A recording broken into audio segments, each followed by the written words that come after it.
everybody's doing well. I had a free moment and I was like, I might as well come on here and, pick a topic and talk about that with you guys. So you guys see it. The topic today is I'm not leaving the narcissist. Now what? And, I wanted to make this because we do live in the real world, and in the real world, everybody is not going, no contact from the narcissist. People who may realize that they are married to a narcissist or have a family member that's a narcissist, they may decide, I'm not going to go no contact with them. But what do I do? So I just want to give you some tips and tools and it just give you a perspective to help you get through this situation. Because there are lots of people who are married to narcissists and they're not going to divorce them. Okay. Maybe these situations or their narcissism isn't to the point that makes it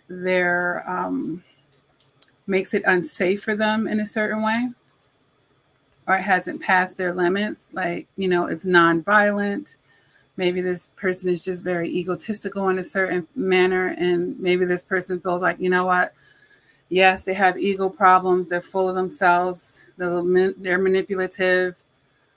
But, I'm not going to leave for religious reasons or whatever. I'm not going to leave because I don't want to leave.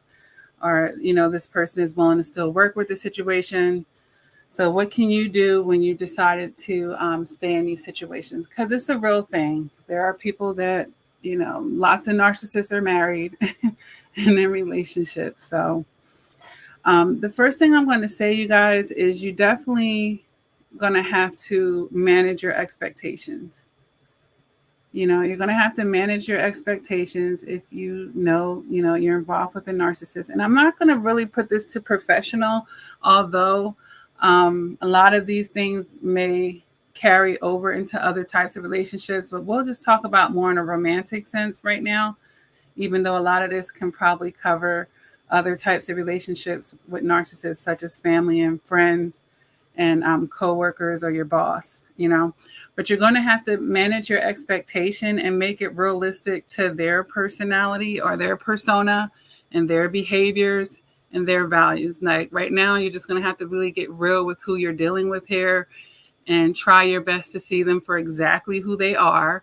That way your expectations are in alignment with that.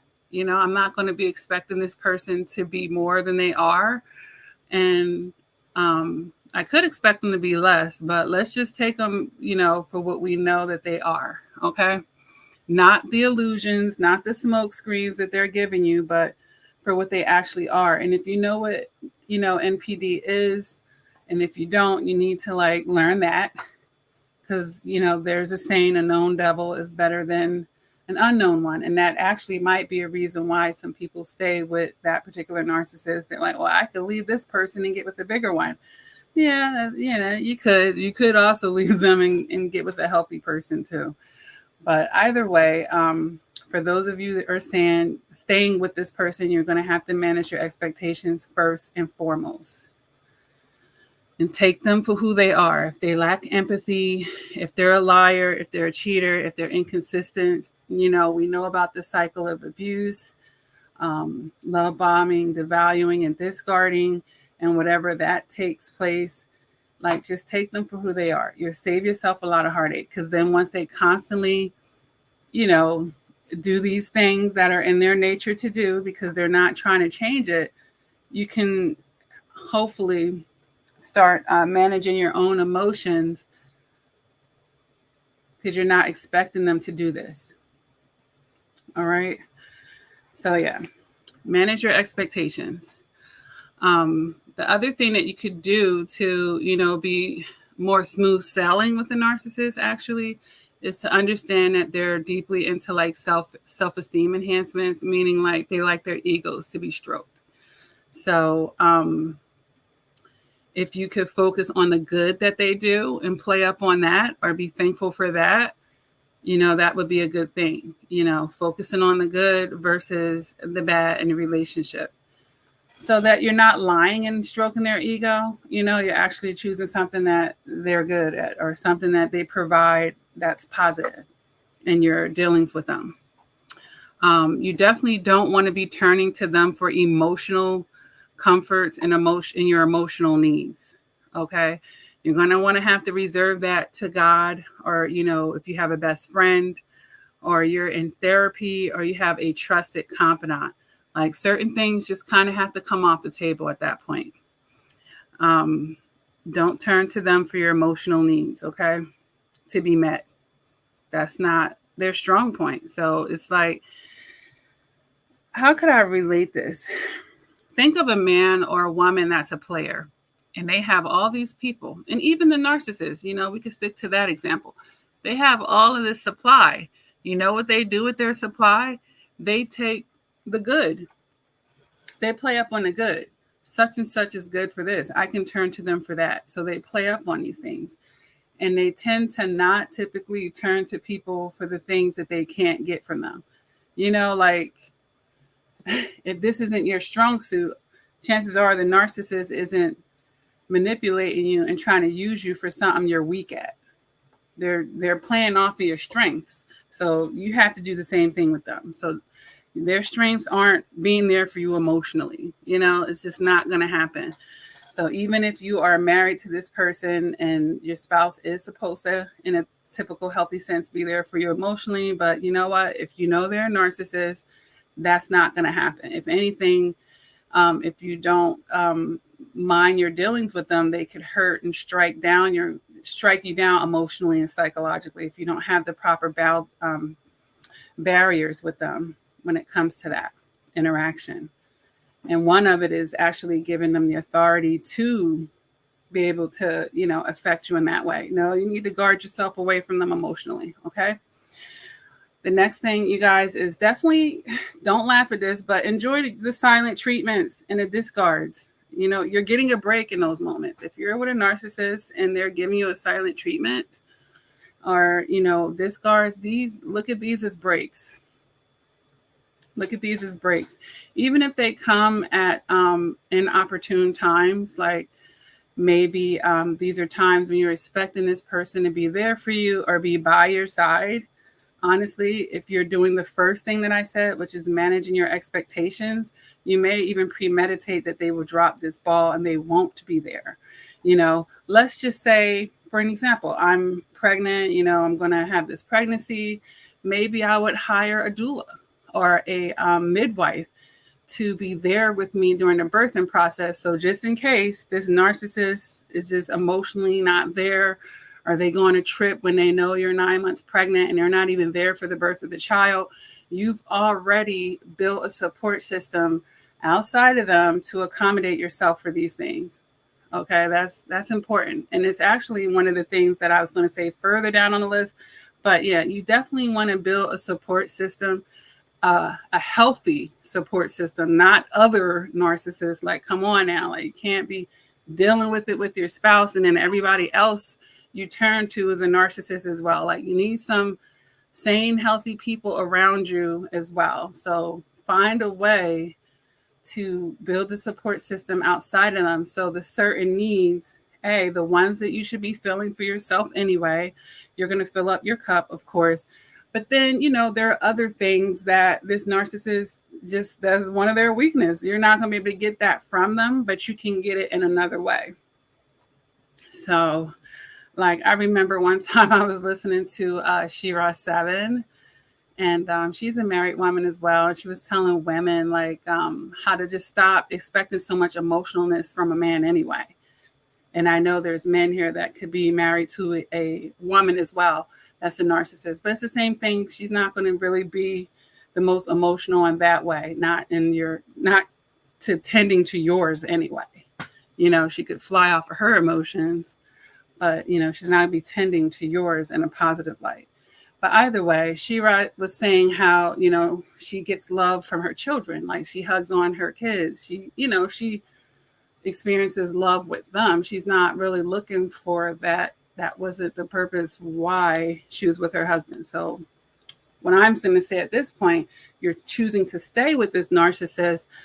Just think about the purpose of why you're staying with them, of course, and let that lead the way in your relationship with them, So this is beyond playing up the good things that they're doing and focusing on the good part, which could very well be the reason why you're staying with them anyway. But, give them that purpose, put them in that box, and pretty much, understand that's the box you're putting in. Don't try to put them in another box. They're not there for friendship. They're not there for your sincerity and your spiritual growth as far as in a positive light that doesn't come with little, layers or levels of possible abuse. Okay. The next thing, you guys, is never take their love bombs to heart. Be careful, because we know the cycle of abuse. And when they come back about a love bomb, you're like, maybe they're actually getting better now. Or, maybe there is something there. Or maybe, no, they're just doing a cycle of abuse, chances are. Don't get your hopes up too quick now. If anything, and I can't say that a narcissist can never improve or have a possible, what they call them come to Jesus moments.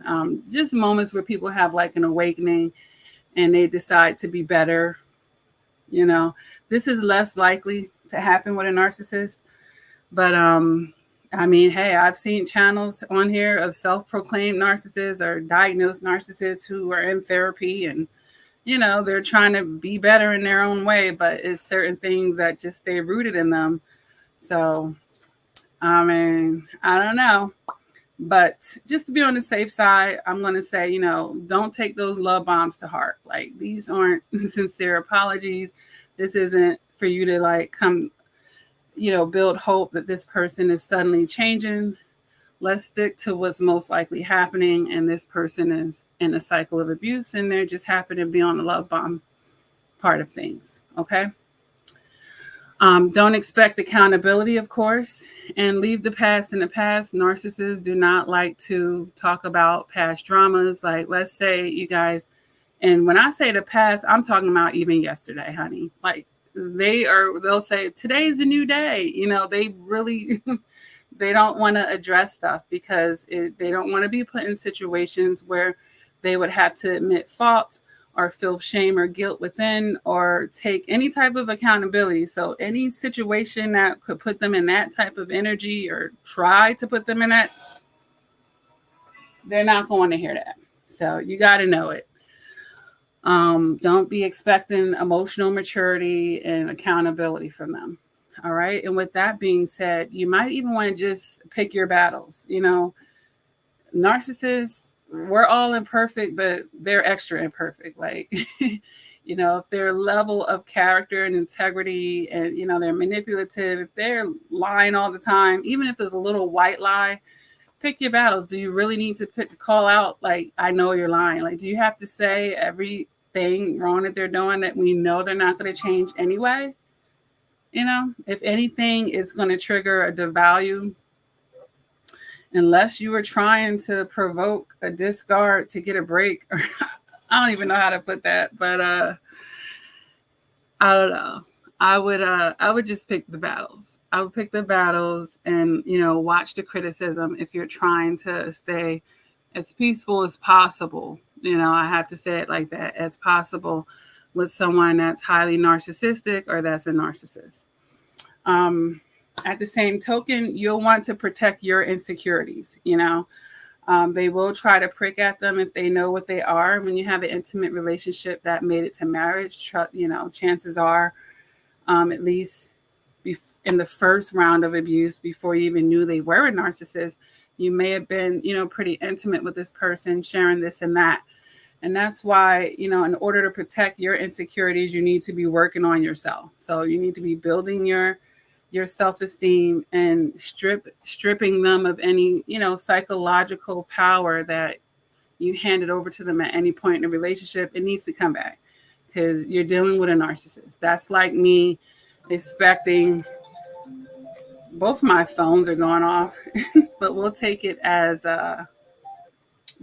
confirmation as always. But yeah, it's like me expecting a 2-year-old to be 25. It's a 2-year-old. Like, I'm gonna treat a 2-year-old like a 2-year-old.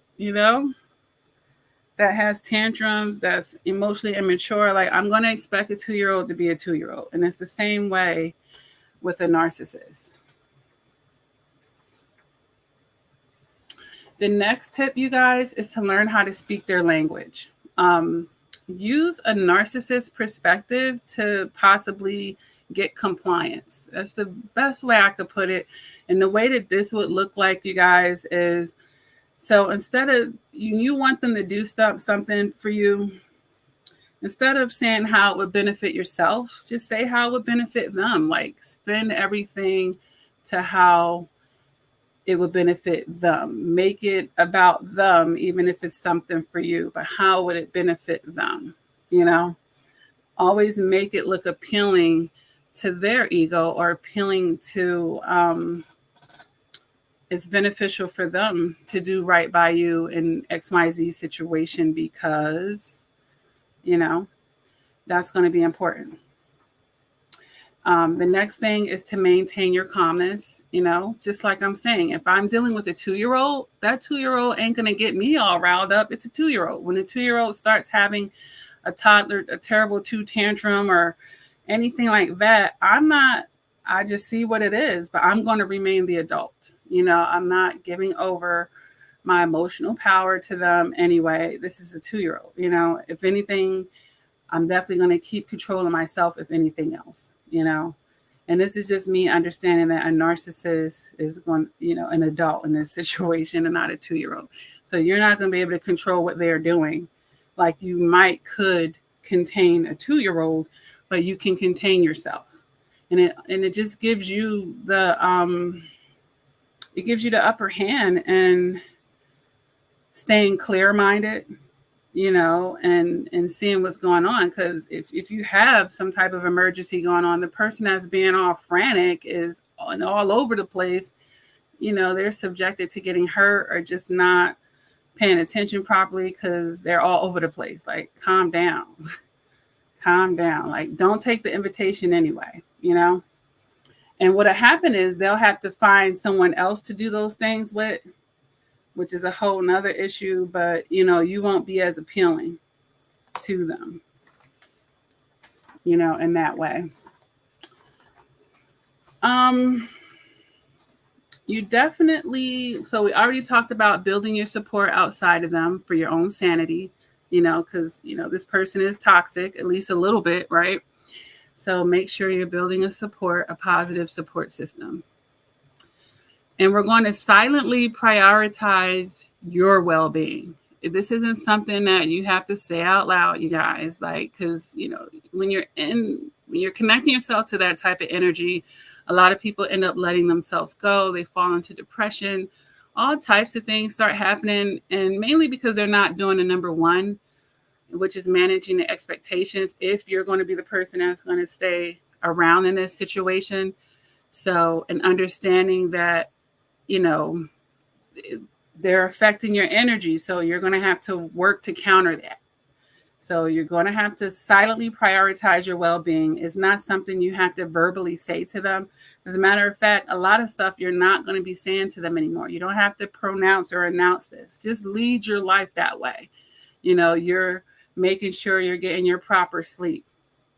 Or, you know, you're still working out, you're eating good. If you need mental health, you're in therapy. You're in positive groups and organizations where you can have positive connections, regardless to if they're being a Scrooge or a negative Nancy or Downer David or whatever they would say it.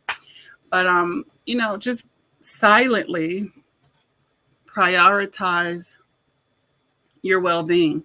And you can also, you know, silently have boundaries too. You know, like actions do speak louder than words. You don't have to profess or say a lot of stuff to them. Just show them with your actions. You can just show them. They're arguing with you on the phone. You can do two things. You can literally put it on mute and put that phone down. You're not even listening anymore. Or you could hang up. Oh boy, we got disconnected. You know, play the game. Oh, we got disconnected. Oh, my boss came. I had to take this call. Or, oh, I had to go. One of the kids, like, look, just you can learn how to play certain games with them, especially when you're not beat for the arguing and the drama that they may try to get with you.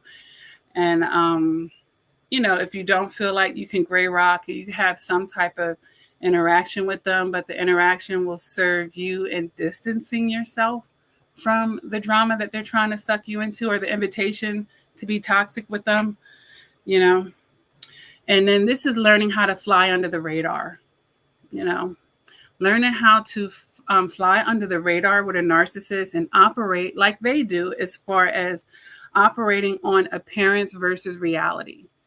Like you're appearing because, you're still this person's spouse. You're still involved with them, and you are. It's more than appearance. You actually are. But the reality is, you have certain type of walls up with them, these invisible walls to where, I'm not really turning to this person for my emotional needs. I'm not really turning to them for the things that I know are their weaknesses. I'll turn to them for their strengths. If your narcissistic spouse is great in bed, like enjoy them for that, like have fun with that.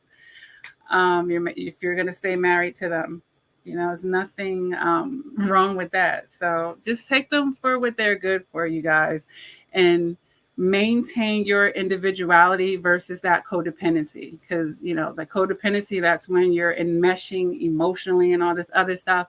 And that's, when you can get yourself into trouble, right? And at the end of the day, you guys, you have to know when it's time to move on, of course, and know when you've reached your limits in these type of situations as well. All right. So even though you plan on staying with the narcissist, if it gets to a situation where things escalate, because sometimes, more than not, verbal abuse will turn into physical abuse and so forth and so on. Things gradually increase a lot of times. So even though you're staying with them at this point, or you feel like it's a good idea, or you're okay with it for now, it may not be a bad idea for just in case, like, I am staying with this narcissist. You're aware of it.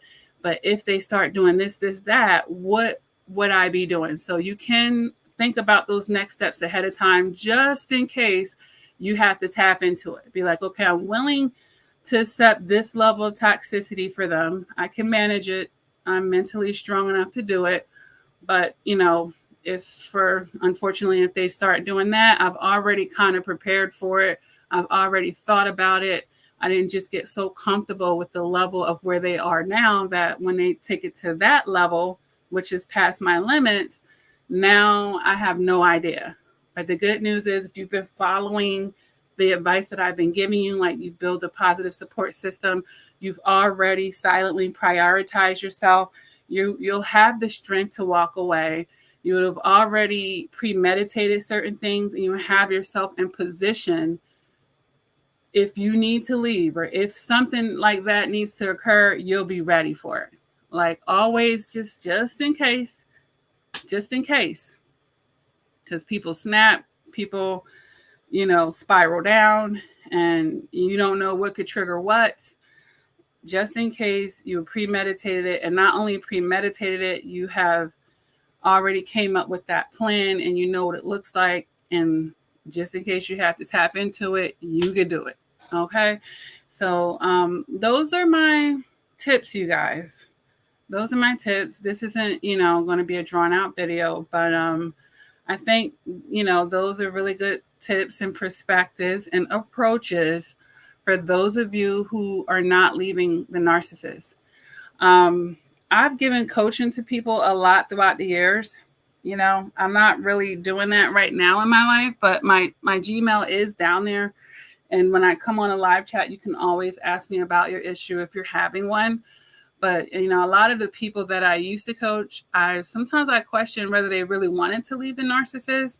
And I felt like because it was so back and forth, they kept going back. And I understand, even in domestic violence situations, which are narcissists versus, whoever that person is, it takes them a lot of times, sometimes 8 times to leave the situation. But just be honest with yourself. This is a very honest video. Some people, you know, I don't know if some people have been honest with me in the past with that, you know, like you really wanted to stay, then we could have done the coaching more centered around staying versus trying to get you to leave when you're going to stay, you know? So a lot of people may not want to admit this, that they are not leaving their narcissist or that narcissistic relationship. But if you are willing to step into your truth, at least this is some helpful tips for people who are willing to do just that. You know, there's billions of people, like I said, and everybody's not leaving the narcissist. And I'm a realist, and I know that. You know, we preach no contact, get away, da da da da. But, you know, that's not always real, especially when it comes to marriages, especially when people have been together for a long time. All right. So I really hope that this video helps someone, you know, that's decided to stay with the narcissist, at least for now, you know, for whatever that is. There's a benefit in it that you feel is worth tolerating their narcissism, you know. Or maybe you guys have built such a life that you don't want to disrupt that. Or some people, you know, it's a million things. Some people have small children. It's a lot of stuff here. So whatever it is, just hopefully is not to your detriment, you know, just make sure it's not to your detriment and your safety is not at stake. All right. And as with everything, you guys, keep investing in yourself, keep increasing your emotional maturity, because those type of things could help you tolerate a narcissist. And on the other hand, it could help you just get rid of one because your emotional maturity just won't want to deal with it. Right? You're like, look, I could tolerate it, but I'm not beat for it. But, you know, if you have your reasons, it's your life and that's your reasons. But just always, you know, manage your self-preservation and your safety and know what your limits are and plan for the worst case scenario just in case. Okay. All right, you guys, I love you. Please take care of yourselves. And until next time, take care.